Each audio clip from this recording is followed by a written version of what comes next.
doutora tá... O meu celular eu deixei lá. Tu quer deixar Não, lá? depois a gente passa pra ela. Os takes. É por isso. Não, pensando só pra... por causa que vai Obrigada. aqui, Eu fiquei a vir só para vir um teste, daí acabei sentando, me ajeitando, agora eu vou ficar assim Empresta mesmo.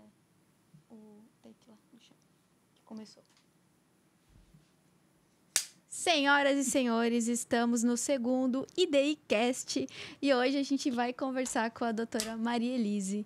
Ela veio de longe só para conversar com a gente e contar tudo sobre a história dela. E é isso que a gente vai fazer agora. Doutora, Vamos lá. boa tarde.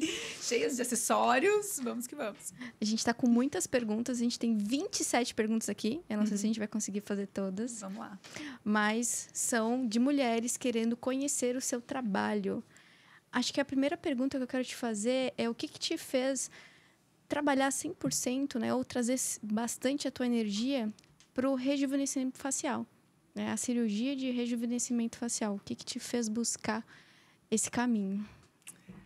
Bom, então eu adoro esse caminho, né, do rejuvenescimento facial. Acho que foram as referências. Eu fiz residência em Curitiba, no Hospital Evangélico, e lá muitos dos colegas, que eram os nossos chefes, se dedicavam a isso. E depois eu acabei, no começo da minha carreira, sendo uma médica assistente, que a gente chama, né, auxiliar de cirurgia, acompanhando 2 cirurgiões muito famosos e que trabalhavam principalmente com isso, que era a doutora Ana Zumira e o doutor Odilon Loyola, que são pessoas que estão no meu coração para sempre. São 2 médicos bem respeitados no Paraná. E eu tive essa oportunidade com eles. O doutor Odilon fazia a maior parte do tempo rejuvenescimento facial cirúrgico e a Ana Zumira fazia rejuvenescimento facial cirúrgico e muita cosmetria. Isso eu estou falando aí meados de 2010 para frente, né? Então, cerca aí de 12, 13 anos atrás. 14, né? Praticamente. Então, enfim, a cosmetria já estava começando no Brasil, já tinha uma certa força, a doutora Ana Zumira já era uma referência, mas existia muito ainda do que a cirurgia poderia proporcionar para os pacientes. E eu comecei o meu caminho na plástica assim, então eu fui guiada, eu gosto, eu me interessei muito, mas eu tive esse começo aí também de muita imersão com esses 2 profissionais que eu acabei seguindo. Hoje as técnicas mudaram, muita coisa evoluiu, mas a minha essência cirúrgica ainda tem muito a força dessas 2 pessoas que eu amo demais, tanto como excelentes cirurgiões e médicos, como excelentes professores e como fabulosos seres humanos, assim, são 2 pessoas que eu amo muito. E justamente por esse olhar que eles já apresentavam nesse momento aí, né, um pouco tempo atrás, e isso me guiou. Então, eu gosto, eu trabalho com outras coisas na cirurgia plástica também, né, eu não tenho uma carreira só focada em face, mas é uma grande paixão e enfim, sou feliz nesse caminho. Coisa boa. Quem estiver chegando pela primeira vez no teu perfil, no teu site, e quiser conhecer quem é a doutora Maria Elise, quais são todos os procedimentos, cirurgias que você faz hoje, para ela conhecer esse leque de opções? Bom, então, a doutora Maria Elise é essa pessoa aqui, que além de médica, tem várias outras funções na vida, mas como médica, eu sou cirurgia plástica, eu trabalho principalmente na área da cirurgia plástica estética, considerando que a cirurgia plástica tem, enfim, muitas vertentes. Então, eu trabalho com essa parte cirúrgica estética e cosmetria. Então, dentro da parte cirúrgica, nós trabalhamos com cirurgias faciais, que aí nós vamos, na sequência, falar sobre todos os tipos. Trabalhamos como cirurgias de mama, que também é uma grande área do nosso dedicação e estudo, que são as cirurgias de aumento mamário, as mastopexias com prótese, sem prótese, cirurgias de mama redutora. Então, é um grande ponto de trabalho nosso. E trabalhamos com contorno corporal, lipoaspiração e cirurgias de abdômen, correções aí das mamães, que a gente chama, né? Tratamento de diástase, cirurgias de abdômen completo, mini abdominoplastias. São, digamos, as cirurgias que a gente mais realiza. Cirurgias na face, na mama e no corpo, focado com as cirurgias de correção de flacidez. Quem quiser, inclusive, conhecer um pouquinho, roda esses Instagram da doutora, que vocês vão encontrar de tudo. Exatamente. Cada especificação que ela trouxe aqui vai ter um conteúdo referente. Vale a pena conferir.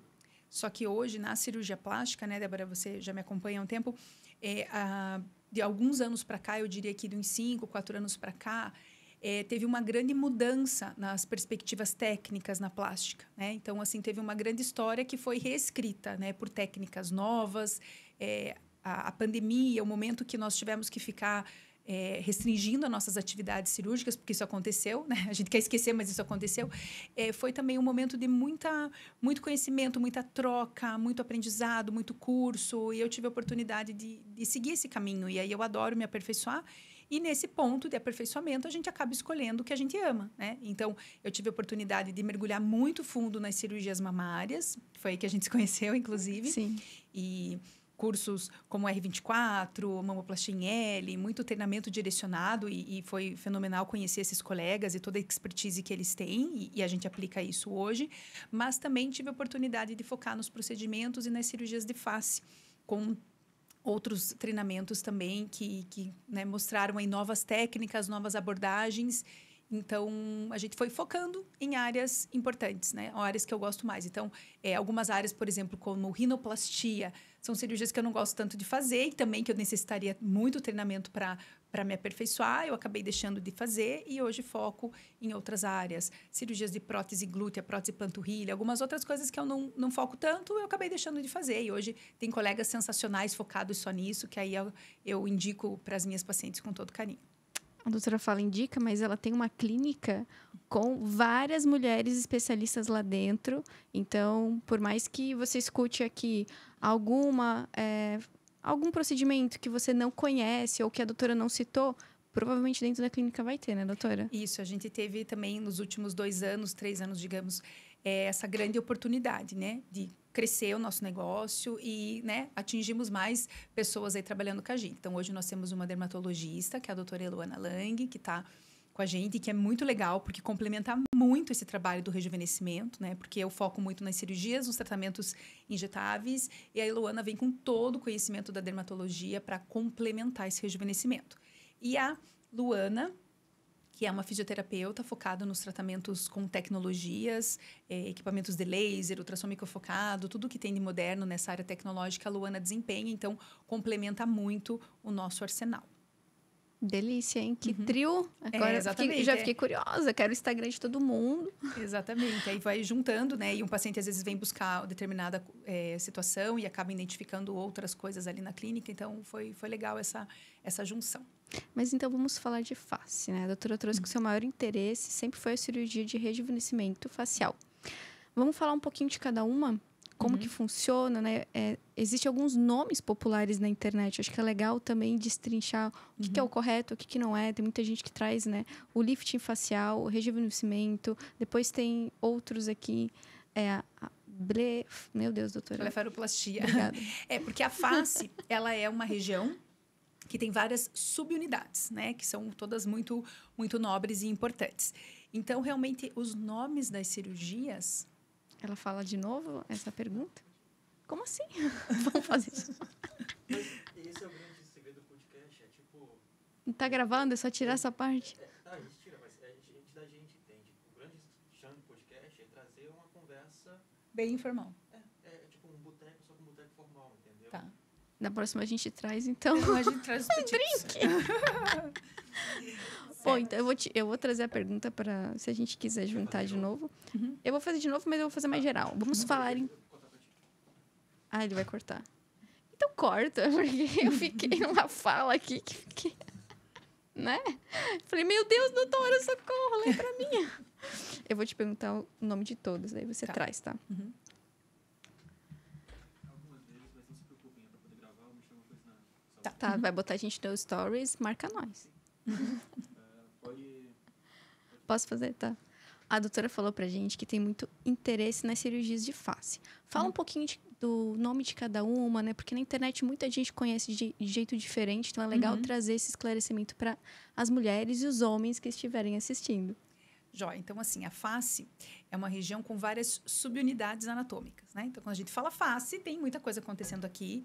E o envelhecimento, ele é global, né? Ele acontece como um todo, mas, às vezes, alguma área precisa mais de tratamento e a outra não. Então, as cirurgias são subdivididas. Elas podem ser feitas todas na mesma etapa ou não, né? Então, assim, o mais comum, o mais popular de cirurgias no rosto são cirurgias relacionadas ao envelhecimento do olhar, né? Da região palpebral. Então, eu diria que, pelo menos no meu consultório, isso é realmente muito mais frequente do que os outros casos. Então, as cirurgias, quando a pálpebra está envelhecida, quando tem aquela flacidez que incomoda, e às vezes tem pessoas jovens ou não tão jovens que me procuram por isso, a gente chama de blefaroplastia. Tá? Então, a blefaroplastia, ela pode ser superior, que vai tratar a pálpebra de cima, ou ela pode ser inferior, que vai tratar aspectos do envelhecimento da pálpebra inferior, ok? E aí existe um outro setor, que é a região temporal, que também sofre muito com o envelhecimento, tá? E aí, essa é uma região muito negligenciada, as pessoas às vezes não entendem que o problema está aqui, né? A pálpebra é muito fácil, as pessoas já percebem que elas precisam, e esse nome, blefaroplastia, ele é relativamente popular. Porém, no envelhecimento do olhar, existe uma flacidez neste setor aqui, que é a região temporal, que eu gosto muito de abordar, que aí são as cirurgias de reposicionamento do supercílio, tá? Então, eu chamo desse nome, reposicionamento de supercílio, mas pode chamar de frontoplastia, elevação de supercílio. Então, ela tem uns nomes ali tipos de nomes, mas significa rejuvenescer esta região também, tá? Então, da parte superior, traria esses nomes: reposicionamento de supercílio, bléfaro superior, bléfaro inferior. O envelhecimento que envolve o terço médio e inferior do rosto, a flacidez mais das bochechinhas, do contorno da papada, também as pessoas às vezes não sabem muito esse nome, mas a gente chama de lifting facial, tá? Um outro nome comum é ritidoplastia, mas eu gosto de tratar como lifting facial. E aí existe também o aspecto do envelhecimento do pescoço, da papada. E aí também tem um nome para isso, que são as cervicoplastias. São cirurgias que vão tratar esta região, ok?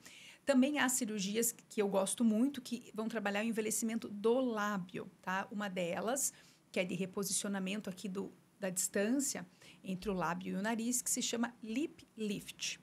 E dentro do lip lift, né? Lip lábio, lift elevar, então é uma elevação da pele que vai reposicionar a pele do lábio, e ela é muito interessante, depois a gente pode falar um pouquinho mais.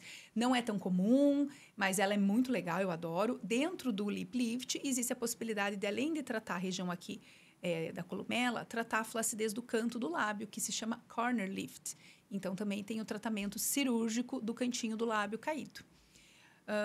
Existe a possibilidade de próteses no mento, ou mentoplastia, que é avançar o queixo. Então, acho que dessas aí que eu falei seriam os nomes mais comuns do que a gente realiza, certo? Então, bléfaro superior, bléfaro inferior, reposicionamento de supercílio, lifting, cérvico-facial, lip lift, corner lift, e nós realizamos todas elas.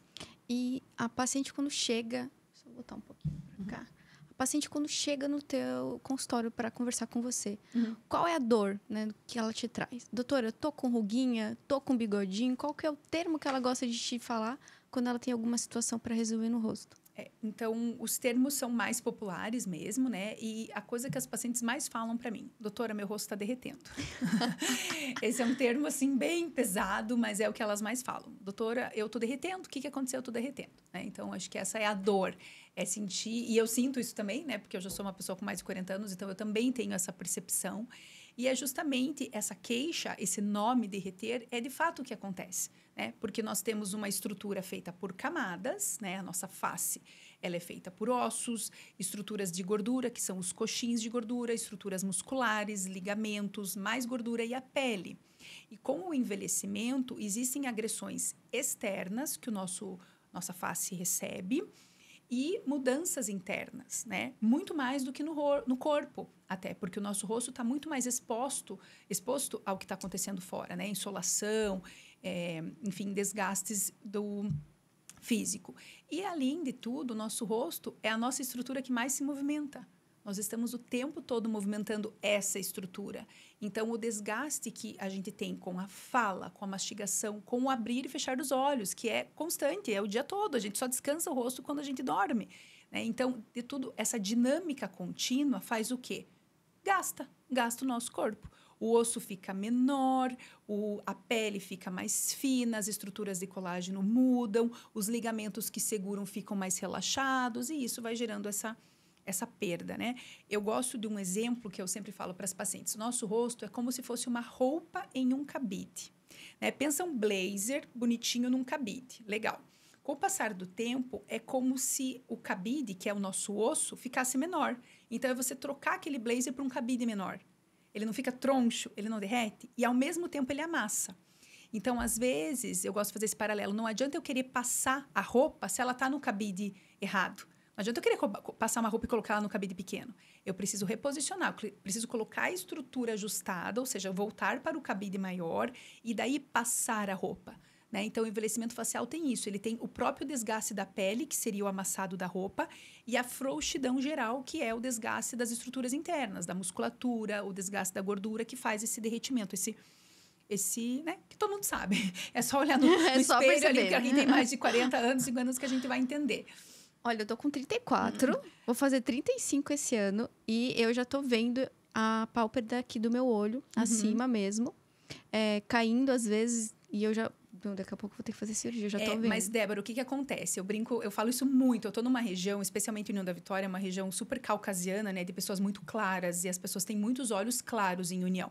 Em Guarapuava, um pouco menos. Mas em União da Vitória, eu diria que 30% da população tem olhos claros, assim como você, né? Que também é uma linda caucasiana. Então, o que acontece? O olho claro, eu brinco, Deus te dá uma coisa bem linda, mas ele te cobra um pedaço, né?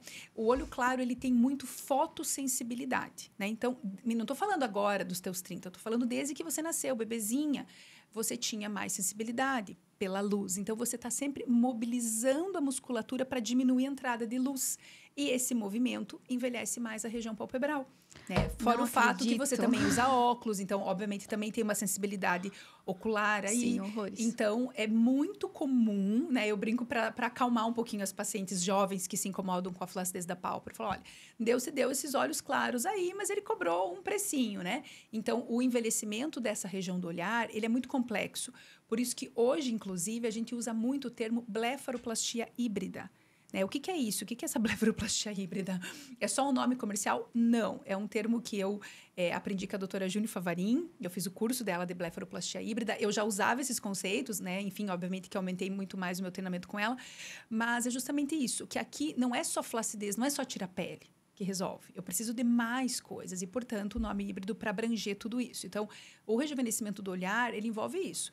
Eu tirar o excesso do que está sobrando de pele, de fato, fazer o cortezinho e tirar, como se fosse um ajuste de costureira, tá? É isso. Reposicionar, muitas vezes, essa flacidez da região temporal. Mas existe uma pele que tem desgaste. E eu não posso tirar um monte de pele, porque se eu tiro muita pele, eu também não deixo bonito, não deixo natural. E os olhos, a meu ver, né, eles são ali a nossa janela. É a expressão que a gente mais é julgado.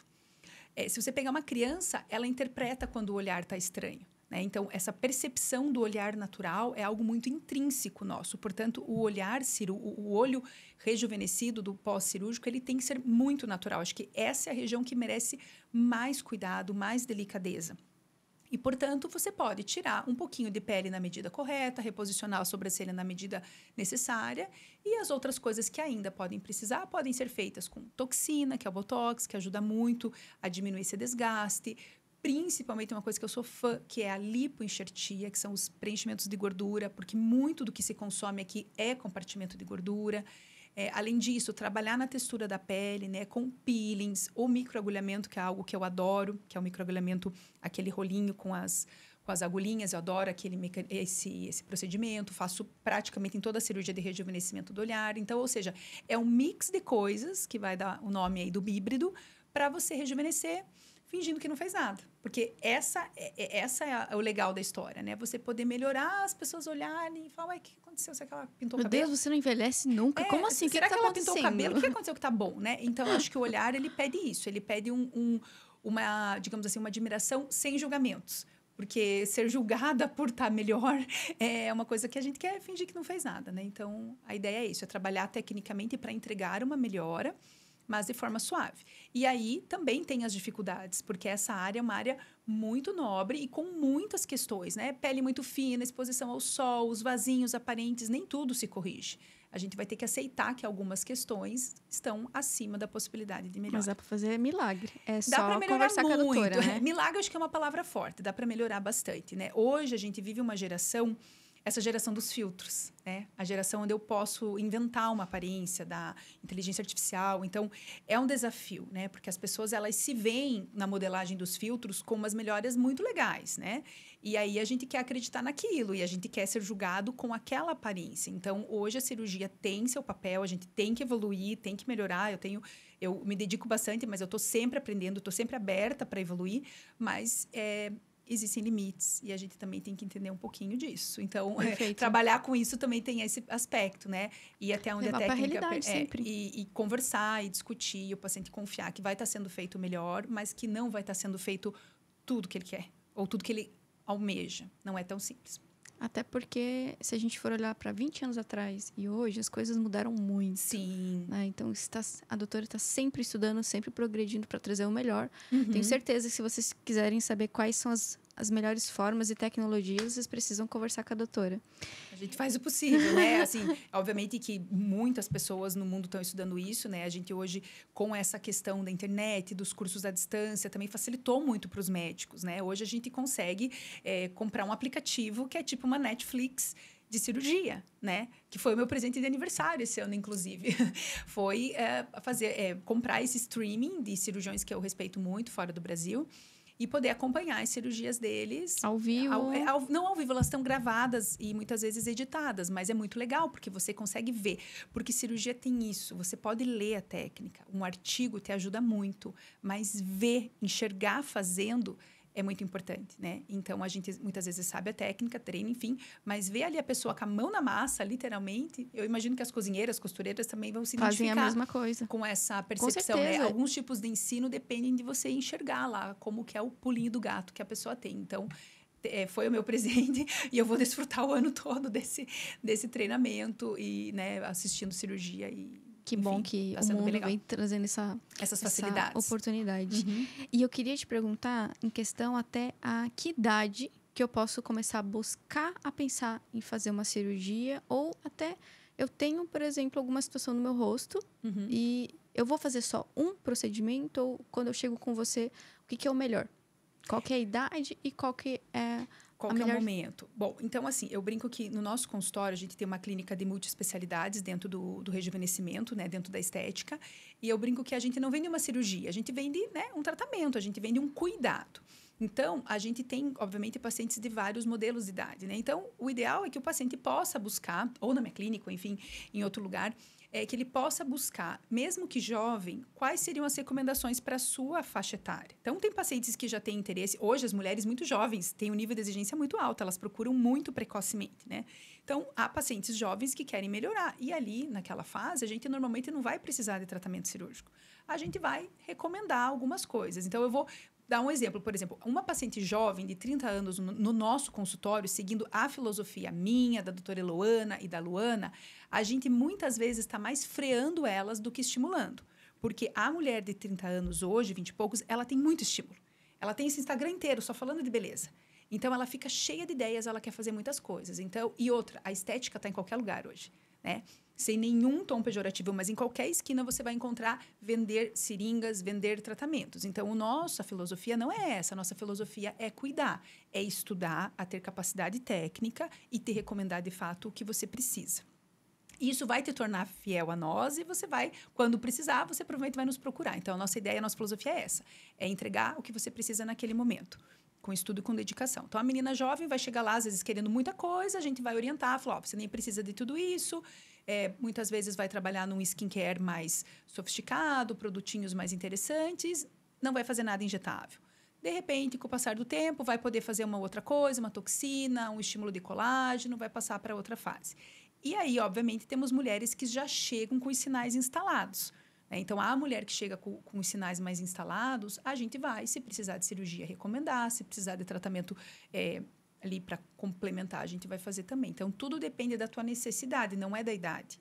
Tem gente que muito jovem já quer fazer muita coisa e o nosso papel vai ser segurar a onda. E tem pessoas que chegam com muito medo, que é a maior parte. Eu brinco que eu tenho pacientes, em geral, medrosas. Justamente desmistificar, entender e pensar que, às vezes, mesmo jovem, vai ser o melhor momento de você ficar bem, né? Porque não necessariamente você precisa estar muito envelhecida para merecer um bom tratamento. E se você pudesse contar pra gente um caso de sucesso de um rejuvenescimento. Meu Deus. Rejuvenescimento. Vou falar mais devagar. Vamos lá. Se você pudesse contar um caso de sucesso de alguma paciente que fez o rejuvenescimento facial, qual seria hoje? Olha, gente, graças a Deus tem vários casos de pacientes felizes, né? De várias coisas. Mas teve um caso que me chamou bastante atenção. É uma paciente que já operou com a gente, que continua frequentando a nossa clínica. Essa paciente, uma mulher linda, de estrutura de natureza linda. E ela chegou para o meu consultório, até foi um colega cirurgião da cidade que me recomendou ela. E ela chegou extremamente envelhecida. E ela tinha uma história que digamos assim, que ela passou por muito tempo por um período de dor crônica. Ela tinha uma situação na coluna que era muito séria, muita medicação, medicações que deixavam ela sonolenta, provavelmente uma depressão associada a esse período de dor. E ela meio que deixou de se cuidar. Ela encontrou uma medicação que tornou ela muito mais equilibrada nesse ponto e ela começou a ficar feliz, né? Enfim, se sentindo com menos dor, ela começou a olhar para o rosto. Que ela falou, e ela chegou para mim e falou assim, olha, eu tô tantos anos sentindo dor que agora que eu não estou mais sentindo dor, eu olhei para o espelho e eu não me reconheci porque eu não sou assim. Mas eu não estava tendo tempo de cuidar desse rosto, né? Eu estava cuidando de outra coisa. Então, às vezes, a gente fica tão focado em outra situação que você esquece realmente a aparência, fica em segundo plano. E foi o que aconteceu com ela. E ela tinha muitos aspectos necessários. Ela precisava cuidar muito da qualidade da pele e precisava de um reposicionamento cirúrgico. Bom, a gente ofertou essa proposta para ela. Ela confiou no nosso caminho, porque ela fez tudo que foi planejado. E foi muito feliz vê-la passar por isso feliz. E, na sequência, ela tinha uma festa de 15 anos de uma pessoa da família, que era em outra cidade. Então, a família não estava vendo tanto ela. Então, ela ia parecer rejuvenescida para essa família. E foi muito legal, porque, na época, ela ia com o cabelo todo descuidado, ela não se cuidava tanto. Mesmo na aparência, assim, ela não se cuidava tanto. Depois de operada, ela só ia para o consultório de cabelo escovado. Ela começou a pintar o cabelo, ela começou a usar roupas que tornavam ela mais bonita, maquiagens. E voltou contando dessa festa, onde ela foi atração, porque ela estava linda, ela escolheu uma roupa rosa e tal. Então, foi gostoso ouvir essa história de alguém que passou por um momento de dificuldade, né? De questão física ali, de dor, que é muito exaustivo. E conseguiu passar pelo processo de rejuvenescimento, assim, sem culpa e, enfim, ficando feliz com isso. Até hoje, ela acompanha, ela faz toxina, ela faz peelings ainda com a gente. E está sempre mais animada e feliz. Então, foi uma história que eu me senti bem realizada em poder ver uma pessoa que chegou, que confiou na nossa estratégia e que se sentiu transformada, né? E mais alegre, mais feliz. E eu acho legal perguntar também o pós-operatório. Como que eu faço para me cuidar? Eu fiz uma cirurgia, nunca mais tenho que me preocupar? Como que funciona? Então, assim, tudo requer manutenção, né? Eu brinco, até um carro que você compra, o melhor carro que você comprar numa agência, você vai precisar fazer as revisões e as manutenções. Então, qualquer procedimento também tem esse processo. Qualquer procedimento seguro, inclusive, vai te recomendar manutenções. Então, uma cirurgia na face depende, claro, como eu falei, do grau de envelhecimento, do que você fez. Mas, em geral, se você rejuvenesceu o teu olhar, tá? Eu vou falar por setores.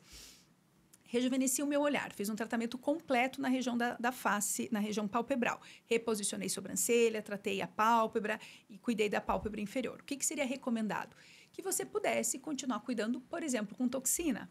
Por quê? Porque você vai continuar movimentando, né? Então, o estresse mecânico da pele ao movimento vai continuar. Então, a toxina é um grande aliado.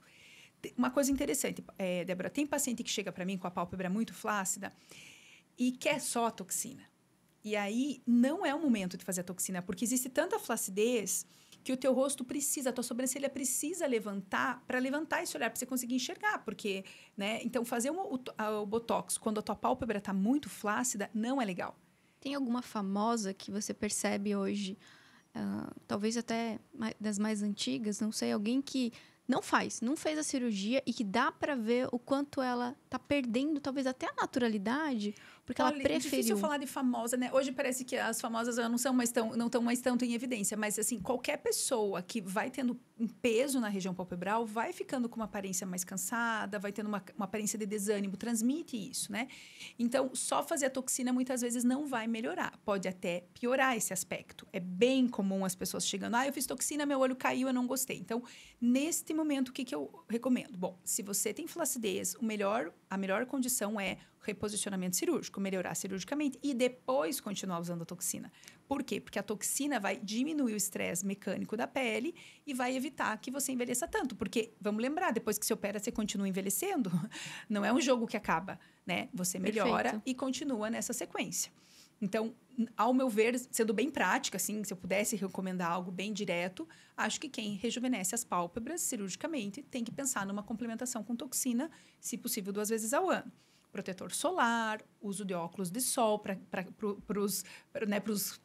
pessoas que sempre foram ali privilegiadas de olhos claros, poder proteger da iluminação. Então, acho que esse é um protocolo de cuidados. Para quem rejuvenesce a parte inferior, que é o lifting, a toxina vai estar geralmente mais ligada à parte superior.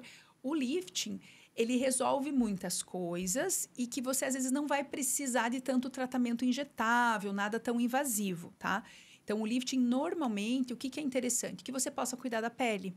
Porque o rejuvenescimento, ele reposicionou os tecidos, ele reposicionou a pele, mas ele não trocou a tua pele.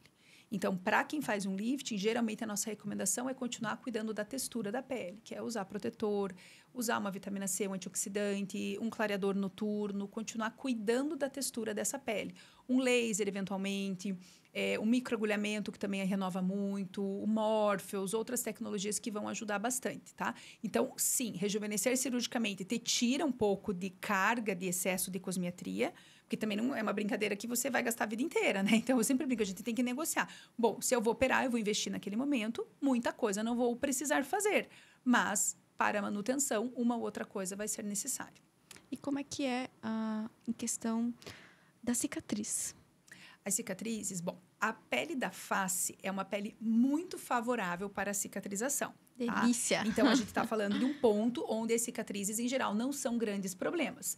Por quê? Porque a gente está falando de áreas onde a pele é fina, tá? Então, em algumas áreas do rosto, a nossa pele é grossa, mas em alguns setores, especialmente onde a gente faz as cirurgias, onde ficam as cicatrizes, a pele é fina. Então, por exemplo, na região da pálpebra, a pele é muito fina. Então, como tem pouca estrutura, a cicatriz também evolui nessa tendência de ser muito delicada. Então, se você faz, né, obviamente, com boa técnica de fechamento, a cicatriz vai ficar muito suave e com o passar de poucos meses ela fica imperceptível. É um dos poucos lugares no corpo onde a cicatriz praticamente some. Tá? Cicatrizes, delícia. em geral, não somem, mas na pálpebra, dependendo da pele, ela some. Tá? Eu diria que é praticamente o único local.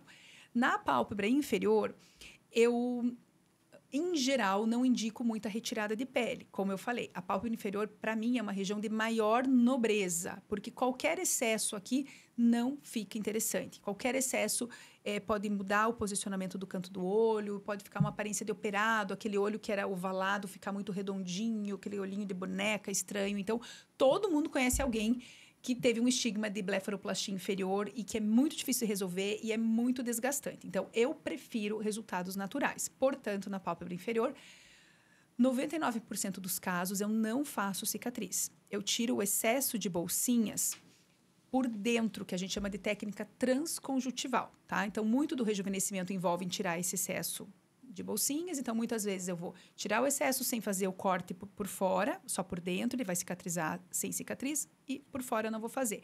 E vou trabalhar muito com a lipoenxertia, com enxertos de gordura nesta região, e microagulhamento ou laser. Então, resumindo, nessa área, normalmente, na minha prática, não terá cicatrizes. Num lifting cérvico-facial. Num lifting cérvico-facial, normalmente a gente vai fazer uma cicatriz aqui, na parte inferior do queixo, que fica muito escondida, cicatriza normalmente bem e também fica numa posição escondida. E na região ao redor da orelhinha, né, que também fica bem posicionada. Então, digamos assim, o esquema ali na cirurgia de face é você posicionar bem, né, em áreas de discrição. Na pálpebra superior, de olhos abertos não aparece, de olhos fechados fica muito delicado. Na pálpebra inferior, normalmente, eu não vou pôr cicatriz.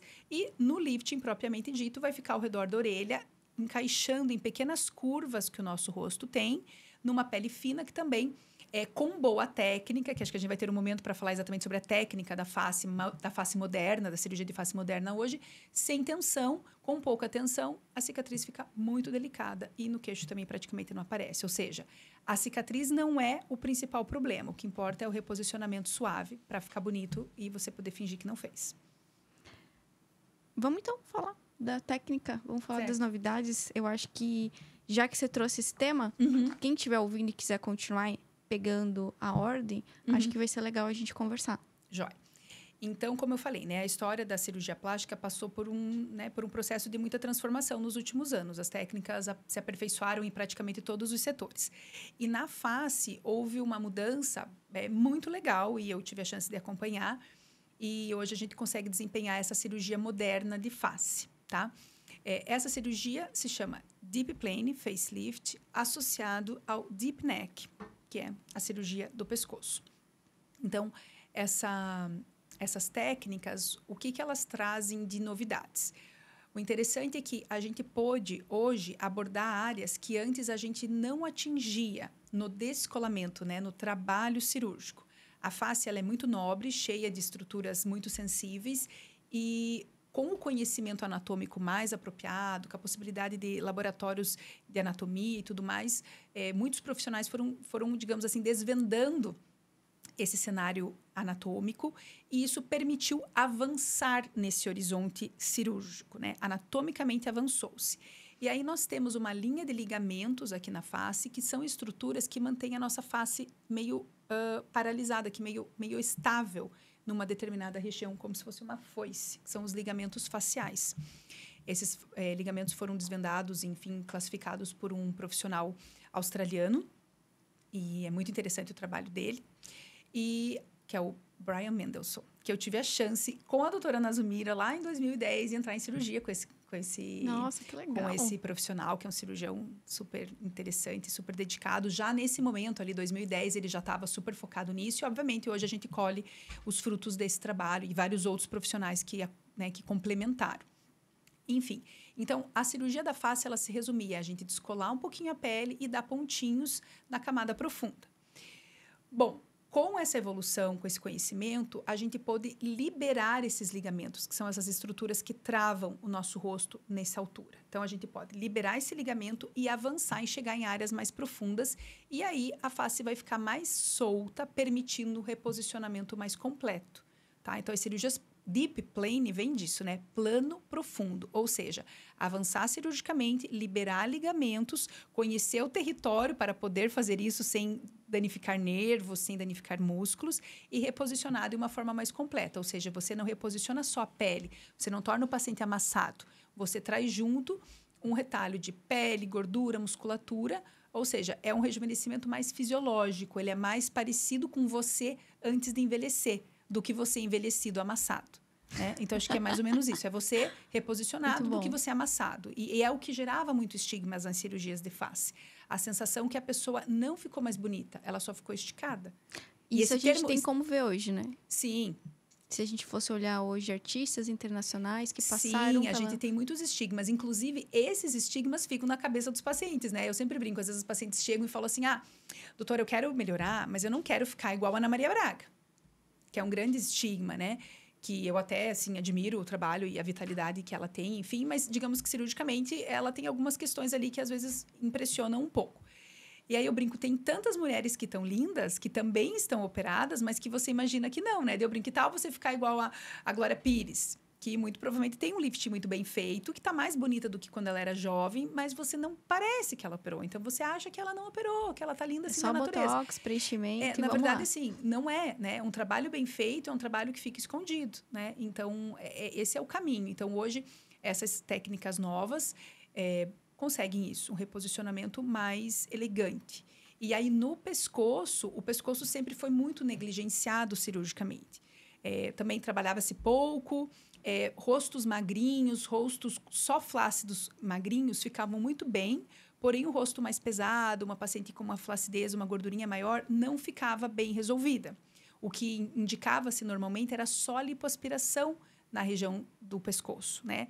Então, lembrando, a lipoaspiração ela vai trabalhar só a gordura superficial, só o que está embaixo da pele. Só que esse setor, ele não tem só gordura embaixo da pele, ele tem toda uma camada, né, toda uma estruturação de camadas e existe muita gordura na parte profunda e outros elementos anatômicos que estão pesando e formando a papada. Então, em geral, uma papada, principalmente numa pessoa de mais idade, uma pessoa ali acima dos 50 anos, ela não tem só gordura.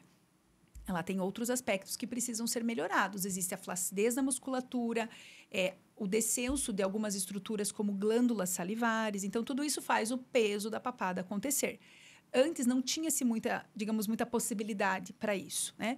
Então, hoje, cirurgias de deep neck, onde a gente tem uma grande contribuição de 2 colegas que são paranaenses, que a gente tem muito orgulho e respeito, que são os irmãos Auerswald, decifraram toda essa anatomia, obviamente que outros americanos, outros profissionais também, e, né, digamos assim, mostraram um caminho para uma cirurgia segura e eficaz no pescoço, que se baseou em trabalhar planos profundos. E aí, a gente consegue pescoços muito esculpidos e bonitos, os resultados são lindos, mas envolvem um grande trabalho, né? Que justamente é isso. Ao invés de você só descolar e lipar, você vai descolar, aprofundar-se abaixo do músculo platisma, trabalhar excesso de gordura que está profundo, remover alguns excessos de estruturas de glândulas para tirar o peso, tratar músculos profundos, reposicionar o platisma e aí poder oferecer um ângulo cérvico-facial bem adequado. Então, enfim, acho que essas foram as grandes mudanças. Trabalhar a profundidade e reposicionar, podendo esculpir a face. Para a sua opinião das mudanças, se fosse trazer uma nota de 0 a 10, das coisas que era feita 20 anos atrás, 10 anos e hoje. É difícil quantificar, né? A medicina é sempre difícil quantificar, mas eu adoro essa cirurgia. Tá? Então, assim, quando eu falo que eu adoro, é uma coisa que eu acho que consegue ter nota 10. Nota 10. Muito bom. E todo mundo sabe, porque às vezes a pessoa vai lá tratar uma outra coisa, eu vou falar, mesmo que ela não queira, mas eu vou falar, ó, você está no momento de fazer uma cirurgia dessa e ficar sensacional. Ah, doutora, eu não quero, eu não posso. Não tem problema, mas o meu papel aqui é saber, te mostrar que hoje o momento, né? a gente tem. Por quê, Débora? Porque a cirurgia do corpo, ela desenvolveu muito também, né? Muitas coisas eu também acompanhei e conseguimos desempenhar, né, no abdômen, especialmente nas mamas, muitas mudanças. E as mulheres sabem muito, porque fala-se muito sobre isso. A face, ela é um lugar que fica meio entucado. Ele é muito julgado um procedimento no rosto. Então, são novidades que, às vezes, as pessoas ainda não sabem. Enquanto que no corpo, muita gente... É difícil você conhecer uma pessoa com menos de 40 anos que não saiba o que é uma lipo HD, que não saiba o que é uma cirurgia de mama com alça de sustentação, com sutiã interno. Isso ficou muito popularizado. As técnicas na face, como Deep Plane e Deep Neck, ainda não são tão populares, apesar de já estarem nessa mesma fase de desenvolvimento e resultados muito legais. Não vejo elas ainda tão popularizadas, né? Talvez porque as mulheres que estão lindas colhendo os frutos disso não estão contando. Porque eu sou super favorável às pessoas fazerem as cirurgias e manterem para si esse procedimento, né? Desfilarem lindas e maravilhosas, eu não acho que a pessoa tem que expor que ela está operada. Porque já que as pessoas gostam de julgar, livre-se dos julgamentos e não conte para ninguém. Finja que você está linda naturalmente. E eu queria falar sobre isso mesmo, sobre julgamento. Quando a paciente vai lá no seu consultório, ela acaba julgando muito a cirurgia, deixa às vezes de fazer porque ficou escutando a vizinha e desiste por algum motivo? Sim.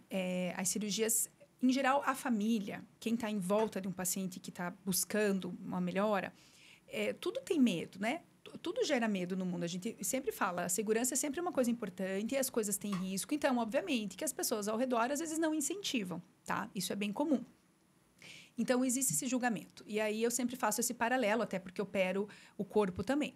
O corpo é um pouquinho mais livre dos julgamentos. Parece mais aceitável, assim. Ai, não, eu engravidei, eu aumentei, o meu peito caiu. Tem uma história naquela flacidez do peito, né? Digamos, ela é validada por uma gestação, ela é validada por uma amamentação. Então, é justo uma mulher de 30 anos operar a mama. Né? O abdômen, eu tive 3 filhos, minha barriga está um caos. Então, é justo operar aquele abdômen. Então, a cirurgia do corpo, ela vem assim ela está mais flexível no julgamento. Talvez também porque em números ela é mais realizada, as pessoas conhecem mais, aceitam mais, enfim, ela tem menos julgamento. E o corpo, você também vai preservar mais, ele vai estar mais escondido na cinta modeladora, na roupa, né? Você vai, depois que você está recuperada, que tudo aconteceu, você chega lá na praia, pá, e põe um biquíni lindo e posta foto e tal. Então, o corpo, ele tem um período de convalescença que você consegue esconder. A face, ela está, digamos assim, num setor mais vulnerável, porque você não tem como esconder o rosto. Obviamente que os primeiros dias, obviamente, assim como no corpo e no rosto, os primeiros dias são mais críticos de edema, de equimoses, você fica mais preservada. Mas, muitas vezes, a maior parte das mulheres, em 15 dias, está voltando para a vida real e, né, ainda não está perfeito, ainda não está no ponto alto da melhora. Então, existem muitos julgamentos e as mulheres ficam receosas. Evitam de fazer Exatamente. pensando E no pós. outro ponto que eu acho que é crucial. No corpo, você tolera o que não é natural. Que silicone é natural? Não, silicone não é natural. Mas hoje, especialmente a geração atual, acha sempre mais bonita uma mama operada com silicone do que uma mama totalmente natural, né? Então, o artificial, o operado, o cirúrgico no corpo, ele está livre de julgamentos. Ele, inclusive, é mais valorizado, né? No abdômen, um pouco menos. O abdômen tem seu julgamento, né? Ah, você operou o abdômen. A mama não. A mama, eu brinco assim, que nada melhora uma mama. Não tem exercício, não tem dieta, não tem nada que resolva a mama. A mama, ela é, infelizmente, cirúrgica, quando ela está muito comprometida. Ou aceitação, tá? Então, você opera ou você aceita. É basicamente isso. Não existe o que se possa fazer muito. O corpo, não. O corpo, você pode fazer exercícios. Então, o povo até dá uma julgadinha, né? Ah, mas e por que não emagreceu? Claro que para uma boa cirurgia, para você estar bem, você tem que estar dentro do teu peso. Mas também tem um pequeno estigma, mas ainda assim se tolera. A face, não. A face é vaidade. Ah, você não precisa disso, você está tão bem, você vai ficar estranha, né? Porque um peito com um produto de silicone, ele não é estranho mais para a nossa geração. Ele normal, é totalmente aceito, né? E eu acho justo indiferente que seja tamanho, isso. proporção, pro lado, Ele é largado, aceito. não tá, caiu. É real. Ele, não é artificial, mas pode. Mas ele pode, porque no decote ele fica bonito. E é impressionante como chama a atenção. Até da gente que a mulher é bonito olhar uma mama bem posicionada. O rosto já, ele tem estigmas. Qualquer estigma, ele é mal julgado, né? Então, a gente realmente passa por muita... Realmente, o rosto está muito vulnerável e não pode nunca ficar artificial. Então, acho que por isso que as pessoas têm mais dificuldades nessa tomada de decisão. E quando fala de naturalidade? Tem muita gente que tem medo de fazer, talvez, a cirurgia, porque acredita que pode ser artificial. Uhum. Qual que é a tua opinião para trazer um pouquinho sobre isso? Então, assim, acho que a naturalidade é fundamental, né? Mas existe uma situação que a gente vai julgar naturalidade e efetividade. Então, hoje, as pessoas querem aparência natural, só que elas querem melhorar os seus problemas, né? Então, às vezes, as técnicas muito suaves, que vão trabalhar poucas coisas, vão continuar muito natural e não vão trazer a efetividade que a pessoa busca. Então, o deep plane, as cirurgias de deep neck, eu gosto por isso, porque além de proporcionar uma naturalidade, vão oferecer uma efetividade na busca, né? Então, assim, quero melhorar o meu pescoço. A cirurgia, se você tem necessidade, a cirurgia de deep neck é o que vai te oferecer isso, uma aparência que o teu pescoço é natural, porém, houve uma intervenção, mas que vai resultar digamos, um resultado que é natural. Na região das pálpebras, né, na região do olhar, é realmente uma área onde a minha filosofia é onde menos é mais, tá? Então, menos é mais na região palpebral. Na cirurgia do terço médio e no terço inferior, menos vai ser pouco. Não sei se deu para entender. Se você fizer muito pouco aqui, não vai parecer melhor. Se você fizer muito aqui, vai parecer artificial. Então, acho que a gente pode equilibrar. Fazer muito suave aqui, para realmente parecer que melhorou de forma suave. E aqui, trabalhar com essas técnicas mais resolutivas para, de fato, oferecer melhor. Até quero jogar um pouquinho de pimenta na nossa conversa, doutora. Eu acho que existe essa visão também do artificial, porque hoje o procedimento estético, se eu vou fazer alguma coisa sem ser cirurgia, e eu vou em qualquer esquina, eu vou fazer um procedimento que eu vou ficar já artificial. Sim, não é só a cirurgia que gera a artificialidade hoje, né? Antigamente, as pessoas, para ficar artificial, vamos combinar assim, há 30 anos atrás, para ficar artificial, você tinha que ser operado. Hoje, 2023, 2024, para você ficar artificial, não precisa só cirurgia. Qualquer coisa você pode correr esse risco, né? Qualquer procedimento injetável mal planejado e mal realizado pode te tornar artificial. E também essa foi uma corrente que fez os tratamentos cirúrgicos se desenvolverem mais. Porque a cosmiatria foi tomando aí uma proporção, e eu saio da residência de cirurgia plástica neste momento, onde a cosmiatria está super pulsante, tive a chance de muitos treinamentos e tal, onde depois toda uma invasão no mercado, e eu não quero falar disso, invasão no mercado. Então, volto. Ok, né? Porque eu adoro que as biomédicas me mandem pacientes, então eu não... Peraí, então. Eu vou arrumar meu brinco e eu tô morrendo, mas eu tô morrendo de frio. Eu vou pedir pra ele vir aqui arrumar o ar. Não, só arrumar um pouquinho, só dar um mais. E eu vou pedir minha caneta, daí. A gente fez um assunto polêmico e resolveu parar. Mas daí, vamos tentar... Já tá no... Nossa, então eu só vou pegar a caneta mesmo, tirar o brinco. Se você procurar. Ah, é bem verdade. embaixo, O brinco. nos Bom, dois gente, nem cantos. aparece o brinco, né? Eu vou tirar também. Não, A gente não vai te aparece. machucando. Ele machuca atrás, né? Ele fica encostando aqui. Da minha bolsa. E eu já pus um pequeno porque eu imaginei. Eu vou pôr com... Me dizer onde é que eu posso pegar. Eu vou colocar com você também, meu anjo, porque eu já vi que se eu guardar aqui eu vou esquecer. Tá, então. É só a parte do qualquer esquina. Foi alguma coisa assim, eu saio da residência, é isso aí que eu vou falar. Porque o resto eu achei que ficou bom. Mas também, qual o problema de falar que vai pra qualquer esquina pra você? Porque eu adoro essas pessoas da esquina. Ah, tá. Porque essas pessoas da esquina não operam. Entendeu? Tipo assim, eu não... Elas fazem o assim, é muito presunção eu falar isso. Mas essas pessoas da esquina, elas não me atrapalham. Porque elas deixam as pessoas estranhas, as pessoas não querem fazer isso. Elas querem operar. Ao invés de elas irem só no dermatologista, elas querem ir no cirurgião plástico. E essas pessoas indicam. E eu também gosto das dermatos, não tenho problema com ninguém. O que eu quero é só operar, entendeu? Então, não tenho problema com elas. Inclusive, eu fico tentando manter uma boa relação com todas. Até porque elas não operam o peito, elas, entendeu? A mesma pessoa que busca uma sobrancelha, um preenchimento, ela também quer pôr silicone. Mas ele já tá gravando, então. Bom, então eu volto lá. Bom, então eu saio da residência de cirurgia plástica justamente nesse momento onde a cosmetria foi ganhando muita força, né? Os procedimentos injetáveis, os preenchimentos, MD codes, estruturação facial, tudo isso foi crescendo nesse momento, justamente que eu estava começando a ser uma cirurgia plástica. E aí as pessoas foram fazendo isso por quê? Porque elas tinham medo de cirurgia e elas iam fazer coisas para não precisarem de cirurgia. Esse era obviamente que, tecnicamente, não é isso, mas para o paciente leigo, muitas vezes ele pensava isso. Eu vou fazer uma coisa porque eu não vou precisar de cirurgia. E, de fato, para um paciente jovem, um bom tratamento de cosmetria vai, sim, melhorar o seu aspecto e até afastá-lo de uma cirurgia. Porém, chegou um ponto, Débora, que os procedimentos foram perdendo as medidas. E aí, também foram tornando as pessoas artificiais. Então, aquelas pessoas que queriam o procedimento para não ficarem artificiais, coisa que elas achavam que a cirurgia causaria, começaram a pensar diferente. Não, o procedimento está me deixando artificial ou está deixando a minha amiga artificial e eu estou com medo disso, né?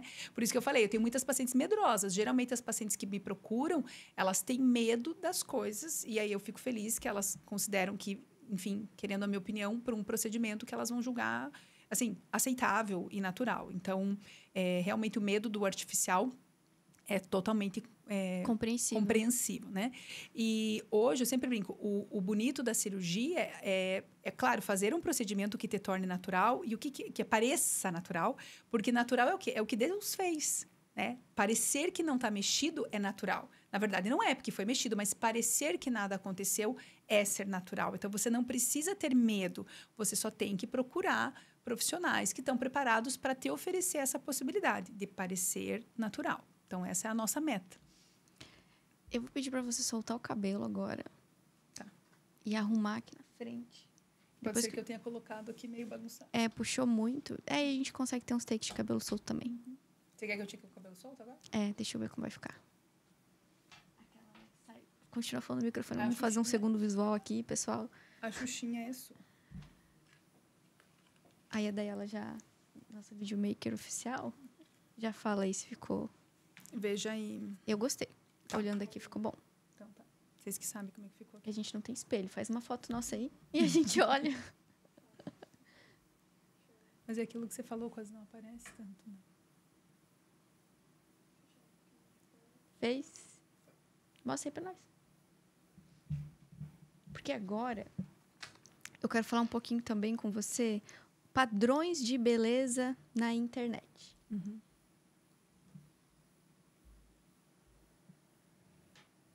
Tá bom. Não, meu cabelo não tá vindo tanto na frente. Porque a gente falou agora, falamos de artificial, falamos da naturalidade, falamos do pré-julgamento que as pessoas acabam tendo da cirurgia facial. E agora eu quero falar dos padrões, porque a internet, querendo ou não, faz a gente ter uma expectativa muito irreal. Uhum. Né? A gente usa tanto filtro por aí que a gente acredita que depois a gente vai utilizar. Como que a gente faz para ajudar essas mulheres a entender qual que é a expectativa mais realista? É consultando com você? Como que ela descobre, né, o que ela quer fazer e se isso não é irreal? Bom, então, assim, realmente as mulheres são, digamos assim, oprimidas por padrões de beleza, eu imagino que sempre, né? Quanto mais imagens, mais referências e mais pressão. Então, assim, eu sempre falo que autoestima e equilíbrio é o principal. Né? Então, assim, eu como médica, eu tenho uma atribuição ali de poder desempenhar um procedimento, mas é claro que a consulta e essa jornada do paciente comigo é muito importante. Porque eu sempre falo para o paciente, você tem que confiar em mim e eu tenho que confiar em você. Porque é uma relação que ela tem que ser, né? Que eu tenho que entender o que você quer para ver se eu consigo oferecer o que você precisa e você tem que confiar em mim. Então, a gente tem esse tempo, né? Um preparo cirúrgico, ele geralmente, na nossa prática, vai ter uma primeira consulta, que é muito longa, em geral, é 1 hora e meia de consultório, conhecer aquela pessoa, um retorno para assentar as ideias, né? Porque a primeira consulta, o paciente está cheio de ideias, cheio de referências, aí a gente vai colocar as cartas na mesa, o preto no branco, vai provar o que sim, o que não. E às vezes o paciente sai feliz da consulta e às vezes não. E eu sempre falo essa frase, quem é meu paciente já ouviu. Eu prefiro você saindo do meu consultório triste do que você saindo de uma cirurgia triste. Eu prefiro você triste agora com o que eu estou te falando. As pessoas que me conhecem sabem que eu sou uma pessoa franca, isso às vezes é bom e às vezes não, enfim. Mas eu prefiro você triste agora, decepcionado agora, do que de uma cirurgia, né? Então, a realidade não existe, não tem como passar por ela, né? Passar por cima dela. Então, essa conversa, eu acho que vai tornando a trajetória até a cirurgia um pouco mais calma. Quem gostar do meu estilo vai ficar feliz e vai seguir. E provavelmente tem pessoas que também não gostam. E, enfim, né? Então, é mais ou menos assim. Mas trabalhar com expectativas não é fácil, né? Porque em qualquer negócio, em qualquer área, existem expectativas. Então, hoje, a expectativa da imagem realmente é difícil. Especialmente quando a gente vê mulheres lindas que só aparecem na internet com filtro. Eu sou uma pessoa totalmente contrária aos filtros. Eu prefiro que você me veja feia do que você me veja com filtro, porque não é assim. Nós que somos profissionais dessa área, precisamos fortalecer as pessoas que cada um vai ser real, né? A cirurgia não consegue também passar por cima disso. Mas quando eu vejo mulheres lindíssimas que só usam filtro, eu falo, gente, mas como assim? Se aquela pessoa tão linda está insegura da imagem, o que será de nós, mortais, né? Então, acho que trabalhar a autoestima é sempre importante. E aí, existem várias medidas, né? Tem pacientes que, às vezes, precisam de um acompanhamento com um profissional, um psicólogo para ajudar. Então, realmente, tem gente que vai no consultório e não vai sair com uma programação de cirurgia. Vai sair com um longo caminho até a gente chegar nesse ponto, né? Nas cirurgias do corpo, da mama, também, às vezes, o paciente não está alinhado, não está no momento em que ele está calmo para passar por isso. Então, eu falo, se não estiver no teu melhor momento, a gente não vai ter o melhor resultado. Então, vamos caminhar nesse sentido. Mas expectativas são naturais e a gente que escolheu essas áreas, né, de entrega realmente tem que fortalecer a nossa autoestima, a nossa bagagem técnica para poder transitar nessas áreas. E teve algum caso de uma paciente que foi para fazer procedimento estético, chegou lá, você trouxe para ela a orientação da cirurgia, ela aceitou e teve um resultado que ela jamais esperava? Tem uma paciente em questão, que ela vai até lembrar dessa história, que é uma paciente linda, uma mulher que tem um corpo assim de 18 anos, apesar de que ela tem mais idade. E ela chegou no meu consultório, indicada pela Luana, fisioterapeuta, para fazer toxina. Ela chegou, ela já tinha até pago o procedimento, chegou lá dentro da minha sala de procedimentos, eu falei, olha, eu não acho que a toxina é o melhor caminho para a senhora agora, para você, né? Porque ela é super jovem. Ai, doutora, mas eu até já paguei. Eu falei, não, mas isso não é um problema, né? Obviamente, você vai receber isso. Mas, assim, e justamente eu observei. Você tem muita flacidez nas pálpebras, isso não vai ficar bonito. Você vai fazer a toxina com flacidez, em pouco tempo o efeito vai ser perdido, porque com a flacidez o teu músculo aqui precisa fazer muita força. Então, em pouco tempo ele vai voltar, você não vai colher benefícios, você vai gastar e não vai ver tudo. Ah, mas então o que eu faço? Eu falei, olha, na minha visão, você se beneficiaria de um tratamento cirúrgico aqui. E já que aqui tem uma flacidez e você tem esse corpo lindo, né? Por que não, assim, o teu corpo conversar com a idade do teu rosto, né? Por que não chegar numa harmonia, já que o corpo tá tão belo? E ela confiou em mim. Passou praticamente 1 ano entre ela amadurecer e se organizar para esse processo. E a gente fez um rejuvenescimento facial global, que eu chamo, né? Que é um tratamento cirúrgico completo. E ela ficou muito linda. A gente fez cirurgia da pálpebra, reposicionamento do olhar, bléfaro inferior transconjuntival, preenchimentos de gordura, porque ela era bem magrinha, reposicionamento da face com deep plane, bichectomia, porque ela era magrinha, mas ela tinha uma flacidezinha aqui, que era uma flacidez associada a um excesso de gordura da bola de Bichat. Então, fizemos a bichectomia interna, deep plane, deep neck. Ela ficou linda, ela sabe bem quem ela é. E foi muito legal, né? Que ela confiou chegou, digamos assim, ela teve a confiança para fazer uma injeçãozinha e saiu de lá com o procedimento completo e deixou uma médica super feliz e, enfim, uma amizade que foi se fortalecendo até hoje. Ela continua fazendo toxina. Agora ela faz toxina. Agora que ela já está com a casa no lugar, a gente vai passar a roupa. Aquilo que eu falei, não adianta você querer passar a roupa quando o cabide não tá bom. Põe no cabide as coisas e daí vai trabalhar os cuidados com a pele. E ela tá linda agora, com 18 anos no rosto e no corpo. E a doutora? O que a doutora faz no seu rosto? O que eu faço? Bom, eu não sou uma pessoa adepta de muitas coisas. Eu não sou uma pessoa exagerada. Então, assim, hoje eu vivo uma fase da minha vida onde a minha aparência não é o principal. Eu não estou me desculpando, eu só estou explicando que tem fases, né? Então, eu tive fases na minha vida que eu adorava me cuidar e que eu me cuidava, eu era jovem, eu poderia, enfim, achar que o meu visual impactava muito e era muito importante para mim. Hoje, o meu visual não está no meu primeiro plano de preocupações. Quem vê assim, Mas, né? Tá mas linda, de toda doutora? forma, eu gosto de fazer toxina. Eu faço toxina com bastante regularidade. Preenchimentos, eu já fiz 2 vezes. Eu tenho um total de 3 seringas no meu rosto. Eu acho o máximo as dermatologistas que falam que tem 30, 40, enfim. Mas eu já fiz 3 seringas de preenchimento no meu rosto em 2 momentos. 4 no total. Primeiro 2, depois de 2 anos mais 2. Então, eu já fiz um pouquinho de preenchimento.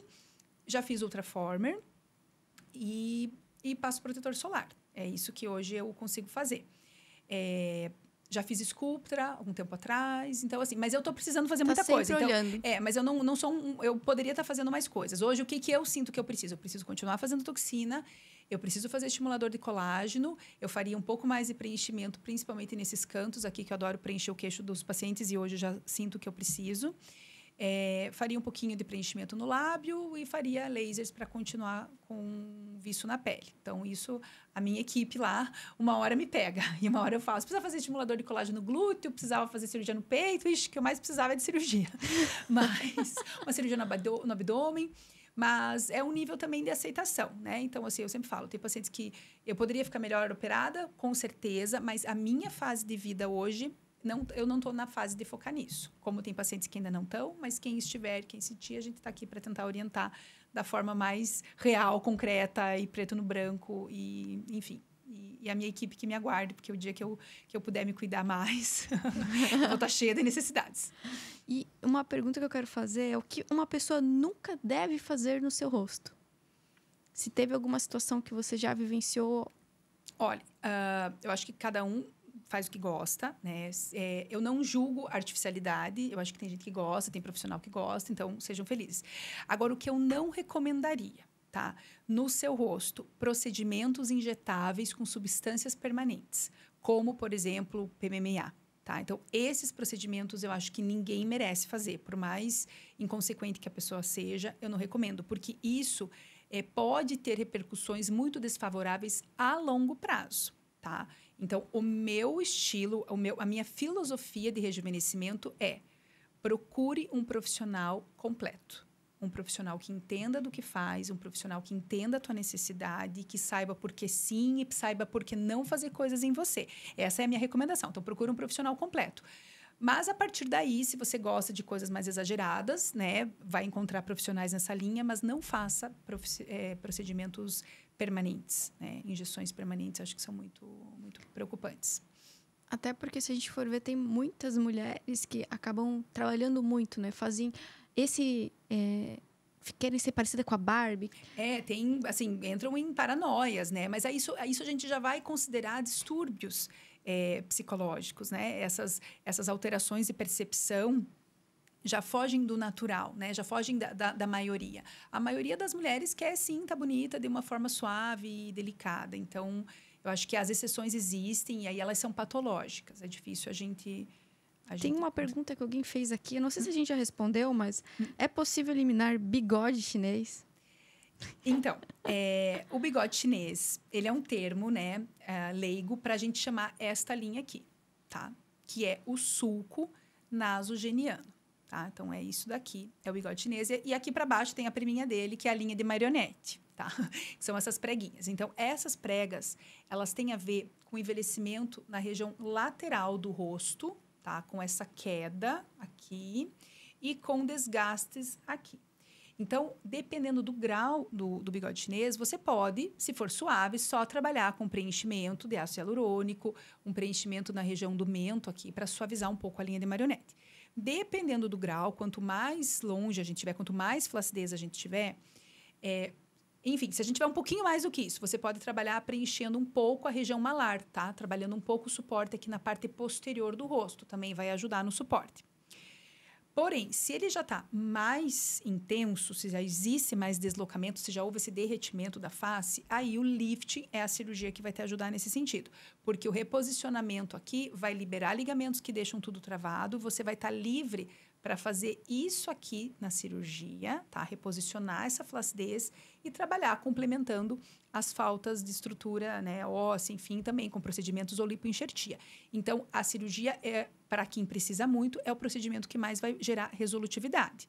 Agora, é claro, cada aspecto é existem questões ósseas, estruturais, e não dá para dizer que o teu rosto vai ficar totalmente esticado. Isso não. Mas o que mais ajudaria, ao meu ver, seria uma cirurgia, um lifting pela técnica Deep Plane. E por que não um lifting normal? Porque o lifting tradicional, ele não conseguiria liberar todo o ligamento para reposicionar. Eu faço um paralelo para os pacientes do que é um Deep Plane e um não Deep Plane. Pensa quando você está num hotel e você vai dormir, que você vai puxar o lençol e nos hotéis eles deixam preso lá no fundo. Você quer puxar aquele lençol, a roupa de cama não vem. Você dá um chute, você solta o que está preso lá no colchão e daí vem. O Deep Plane é isso, é liberar o ligamento, é o que está segurando o tecido lá, preso. A hora que você solta, você tem a excursão do movimento mais completa. Então, é isso que é o Deep Plane, é você liberar mais, soltar os ligamentos e sentir o tecido favorável para o reposicionamento. Deu para entender super bem, adorei teu exemplo. Eu acho que ele é bem inviável, né? Porque todo mundo já passou por isso, tentar puxar uma coberta Com que não certeza, vem. né? Coisas de casa. Eu faço os paralelos, porque as técnicas cirúrgicas, elas envolvem conhecimentos gerais aí, que as pessoas Quem não entendeu, comenta, mas eu... eu acho que deu para entender. Doutora, tem outra pergunta. Tenho 40 anos. Posso esperar rejuvenescer quantos anos com a cirurgia facial? Olha, se você vai com essa filosofia, com essa visão, a gente vai ter que conversar bastante, tá? Porque a cirurgia, ela não vai mudar a tua idade. Ela vai melhorar o quadro todo. Em geral, às vezes dá realmente uma sensação que você rejuvenesceu muito. Mas é difícil a gente falar de métricas, né? Porque ela falou que tem 40 anos. Então, em geral, uma pessoa de 40 anos não está precisando de uma cirurgia completa. Não estou falando sempre, mas em geral ela não está precisando de muito. Então, aos 40 anos, provavelmente não vai ser necessidade de cirurgia. Talvez um detalhe na região orbitária, na região palpebral. E aí isso vai te tornar com 40 anos mais bonita. Mas não com menos de 40 anos. Não sei se deu para entender. Deu para entender, sim. Enfim, eu acho que a gente, às vezes, como eu falei, tem que ser bem realista com o paciente, não vai mudar a tua idade. Até porque no envelhecimento existem muitas questões. Existe a textura da pele, existe a flacidez. Outra coisa que eu adoro falar, que é a estrutura dentária, estrutura óssea e aparência dentária, né? Por isso eu tenho grandes profissionais dentistas que eu adoro, que são colegas, né? Enfim, profissionais bárbaras que eu gosto de indicar, porque a pessoa que ela quer realmente mudar demais, que precisa mudar demais, em geral, ela vai ter que trabalhar tudo isso. O rejuvenescimento na face, que a gente vai fazer com o maior carinho, com o maior prazer. Mas, às vezes, ela precisa remodelar um estilo no cabelo, ela precisa melhorar a sobrancelha e, muitas vezes, ela precisa também ajustar a questão da estrutura dentária, porque também existe muito envelhecimento na região dentária, né? Então, tanto em Guarapuava quanto em Nanda Vitória, onde eu trabalho principalmente, tem profissionais bem bacanas da parte ortodôntica e da parte de dentista estética que podem complementar esse tratamento e deixar tudo mais bonito, né? Então, uma série de coisinhas acontecendo, acho que vão te tornar com a tua mesma idade, com a tua mesma experiência, mas com um rosto muito mais fresco, muito mais leve, e isso vai te tornar mais alegre, mais feliz. Então, muitas coisas melhoram na tua vida, não só pelo embelezamento, mas pelo fortalecimento. Agora eu vou te fazer a última pergunta. Tá. Qual mensagem você gostaria de passar para as pessoas que estão incomodadas com a sua aparência, mas têm medo de buscar alguém, né? Uma médica para estar ajudando? Certo. Se você pudesse passar uma mensagem final. Bom, então a minha mensagem final, se você ter medo. Então, assim, medo é uma coisa que nos protege. Então, ter medo não é ruim. Ter medo é bom, né? Significa que você consegue julgar e ver que tem coisas que você tem que ter limites. Então, se você tem medo, o principal, tenha coragem, né? Tenha coragem de mudar isso. Se você tem vontade, consulte e procure um profissional completo. né? Hoje tem muitos profissionais muito capacitados, né? Inclusive brilhantes profissionais aqui no Brasil. A gente, graças a Deus, tem, né, oportunidade de encontrar bons profissionais em qualquer região do Brasil. Então, se você é da minha cidade, se você está na minha região, vai ser muito legal ter um bate-papo, conversar, fazer uma consulta, porque uma consulta é um bate-papo. As pessoas falam, eu tô com medo, mas a gente não vai fazer nada aqui. A gente só vai conversar, não vou te operar assim. Então, acho que conversar é o melhor. Se você está na minha região, eu vou te atender com o maior carinho. Se você não está na minha região, mas você tem vontade de estar assistindo esse podcast, me manda um direct, porque tem colegas fenomenais no Brasil todo. A gente tem grupos de colegas, né, treinamentos, a gente conhece as pessoas. Então, a gente pode te indicar profissionais excelentes que não estão na minha região, mas que estão onde você está. Então, converse com profissionais preparados. Hoje, o Instagram, a rede social, claro que tem muita falácia, né, Bárbara, a gente sabe, mas, em geral, tem muita coisa boa também. Então, você pode entrar lá no perfil, entender um pouquinho a filosofia, buscar os treinamentos, a preparação que esse profissional já teve a capacidade de fazer. Isso vai validar a bagagem dele. E quanto mais um profissional sabe, né, quanto mais ele se prepara, em geral, mais humilde ele se torna.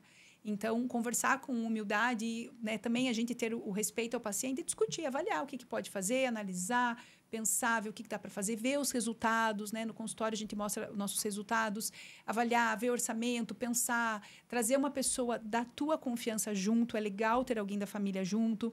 Não precisa ser todo mundo, que quanto mais gente, mais os palpites serão variáveis, né? Mas uma amiga, uma irmã, uma filha, alguém que goste de você, um marido em geral. Acho que sempre ter alguém que te fortalece, que está na tua direção e junto na consulta também. Porque às vezes o paciente vai sozinho, daí ele chega em casa, todo mundo está morrendo de medo, daí ele tem que ir lá convencer. Então, você fala, leva alguém junto na consulta, alguém que vá entendendo também essa trajetória com a gente. Então, é isso que eu digo, né? Se você tem medo, tenha coragem e procure um profissional preparado.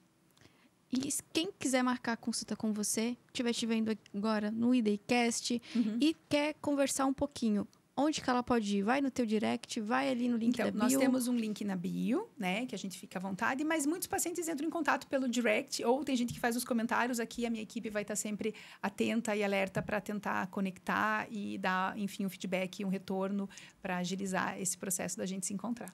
Então, se você estiver assistindo e ficou muito interessada, entra no Instagram da doutora, ele vai estar o @ aqui embaixo, se precisar. E dentro do Instagram dela, clica no link da bio, que lá você já vai encontrar o WhatsApp do atendimento para fazer uma consulta com prioridade. Se você quiser fazer isso logo, né? Se você estiver assistindo nesse momento e mês que vem é o teu mês, corre para esse link, tá bom? É isso, doutora. Obrigada, tá, por estar vindo aqui no IDCast. Joia. Se alguém tiver alguma dúvida, é só deixar um comentário. Joia. Acabou. Nossa, que rápido que foi!